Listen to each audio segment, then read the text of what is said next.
கைதாகும் நேரு 15 எம்எல்ஏக்களுடன் தாய் கழகத்திற்கு திரும்பும் செந்தில் பாலாஜி. திருச்சி சூர்யா அதிரடி தகவல். திருச்சி சூர்யா அளித்துள்ள பேட்டியில் செந்தில் பாலாஜி அப்ரூவர் ஆகிவிட்டார். சமீபத்தில் டெல்லி போனார். அவர் அப்ரூவர் ஆகத்தான் போனார். டாஸ்மாக் ரெய்டு நடந்த பின்பே அவர் டெல்லிக்கு சென்றார். வழக்கறிஞர்களுக்கு நன்றி சொல்லவே அவர் டெல்லி போனார். தைரியமாக இருங்கள் என்று செந்தில் பாலாஜியிடம் ஸ்டாலின் சொன்னார். ஆனால் அதை செந்தில் பாலாஜி கேட்கவில்லை. டெல்லியிடம் ஒரு முக்கியமான ஆள் வழியாக செந்தில் பாலாஜி பேசுகிறார். அதானி வழியாகவே செந்தில் பாலாஜி டெல்லியிடம் பேசுகிறார். அதானி தான் செந்தில் பாலாஜியின் லாபி. அதனால் அவருக்கு இனி சிக்கல் இல்லை. அதானி வழியாக போனால் ஸ்டாலினால் கண்டுபிடிக்க முடியாது. செந்தில் பாலாஜியும் அதானியும் ஒன்றாக இருக்கிறார்கள். அதானியுடன் செந்தில் பாலாஜி நெருக்கமாக இருக்கிறார். அண்ணாமலை கை ஓங்கி இருந்தவரை செந்தில் பாலாஜி சிறையில் தான் இருந்தார். ஏனென்றால் அண்ணாமலைக்கு அதானி செந்தில் பாலாஜி லாபி தெரியும். அது செயல்படாமல் பார்த்து கொண்டார். திமுக கொங்கு மண்டலத்தில் வலிமையாக இல்லை. அதிமுகவினர் பெரும்பாலும் வென்றது எல்லாம் கொங்கு மண்டலத்தில் தான். கொங்கு மண்டலத்தை செந்தில் பாலாஜி கோட்டை போல் வைத்திருக்கிறார். இவர்தான் திமுகவின் வலிமையான ஆள் என்பதில் டெல்லி உறுதியாக இருக்கிறது. அதனால் அவரை அடிக்கிறார்கள்.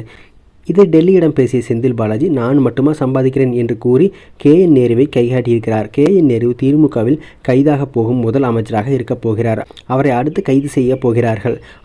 அவர் வெயிட்டாக மாட்டியிருக்கிறார். அதனால் மிக விரைவில் நேரு கைதாக இருக்கிறார். டெல்லியிடம் எடப்பாடி பழனிசாமி கொடுத்த பைலில் இதுவும் இருந்திருக்கிறது. அண்ணாமலையிடம் நெருக்கமாக இருந்த அமைச்சர்கள் பட்டியலை கூட எடப்பாடி பழனிசாமி கொடுத்துள்ளார். இதையெல்லாம் பார்த்துத்தான் அமித்ஷா ரெய்டு விட்டுள்ளார். செந்தில் பாலாஜி சரண்டர் ஆகிவிட்டார். அவருக்கும் நேருவிற்கும் ஆகாது. அவர் மீண்டும் சிறைக்கு செல்ல விரும்பவில்லை.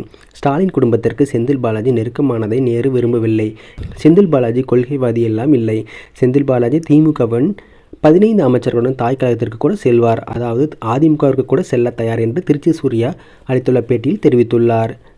டாஸ்மாகில் 1000 கோடி ரூபாய் முறைகேடு நடந்ததாக குற்றம் சாட்டியுள்ள அமலாக்கத்துறை அதிகாரிகள் சென்னை மணப்பாக்கத்தில் உள்ள டாஸ்மாக் மேலாண் இயக்குனர் விசாகன் வீட்டில் ரெய்டு நடத்தினார்கள். 2 நாட்களாக அங்கே ரெய்டு நடத்தப்பட்டு வந்தது. தமிழகத்தில் டாஸ்மாக் கடைகளில் மதுபானங்கள் அதிக விலைக்கு விற்பனை செய்தது, பார் உரிமம் வழங்கியது உள்ளிட்டவற்றில் 1000 கோடி ரூபாய் அளவுக்கு முறைகேடுகள் நடந்துள்ளதாக புகார் கூறப்பட்டது.